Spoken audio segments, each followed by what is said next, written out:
రాచకొండ గుట్టల్లో తాంత్రిక భైరవుడు. కొత్త తెలంగాణ చిత్రబృందం సభ్యుడు కావలి చంద్రకరాల్ రాచకొండ గుట్టల్లో తాను దర్శించినటువంటి భైరవ శిల్పాన్ని గురించి తెలిపాడు. రాచకొండ గుట్టల్లోని భోగందాని మంటపం, సాక్షి గణపతి శిల్పాల మధ్య ఉన్నటువంటి ఒక గుట్ట రాతి గోడ మీద చెక్కినటువంటి 9 అడుగులు ఎత్తున్నటువంటి భైరవ శిల్పం, ఎంబోజింగ్ అంటే ఉల్బణ శిల్పం చాలా ప్రత్యేకంగా కనబడుతుంది. ఈ స్థానక భంగిమలో ఉన్న భైరవుడు త్రిభంగిమలో ఉన్నాడు. వైతస్థిక పాదాలతో నిలబడి ఉన్నాడు. చతుర్భుజుడు. పరహస్తాల్లో డమరుకం, త్రిశూలం, నిజహస్తాల్లో బలిఖడ్గం, రక్తపాత్ర, ఖండిత శిరస్సులున్నాయి.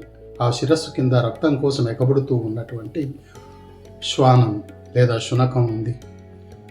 ఆ పక్కన ఒక భక్తుడు సాగిలపడి మొక్కుతూ ఉన్నాడు. ఆ తర్వాత కుడివైపున ఒక భక్తుడు పులిచరం మీద కూర్చొని మరిగాలు పెట్టుకొని యోగ పట్టాతో ఆ రాజోపాసకుడు తను చేతిలో పట్టుకున్న పాత్రలోని మద్యాన్ని ప్రసాదంగా స్వీకరిస్తూ ఉన్నాడు. కాలాముఖులు ముద్రికా షట్కాన్ని ధరించి పంచమకారాల్లో ఒకటైనటువంటి మద్యాన్ని సేవించడం వారి పద్ధతుల్లో, వాళ్ళ నియమాల్లో ఒకటని కొత్త తెలంగాణ చరిత్ర బృందం కన్వీనర్ శ్రీరాములు హరగోపాల్ అభిప్రాయపడ్డాడు.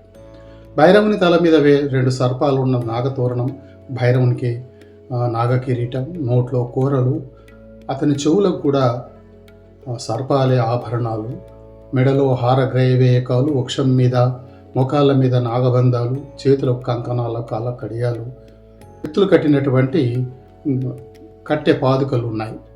ఈ ప్రతిమా లక్షణాలను బట్టి ఈ తాంత్రిక భైరవుడు కాకతీయానంతర శైలి శిల్పం. ఇది రాచకొండ ప్రాంతంలో ఉంది కనుక రాచకొండ పాలకులు భైరవోపాసకులుగా ప్రసిద్ధులు. ఇది వారి కాలంలోనే చెక్కించబడినటువంటి శిల్పమని చెప్పవచ్చు.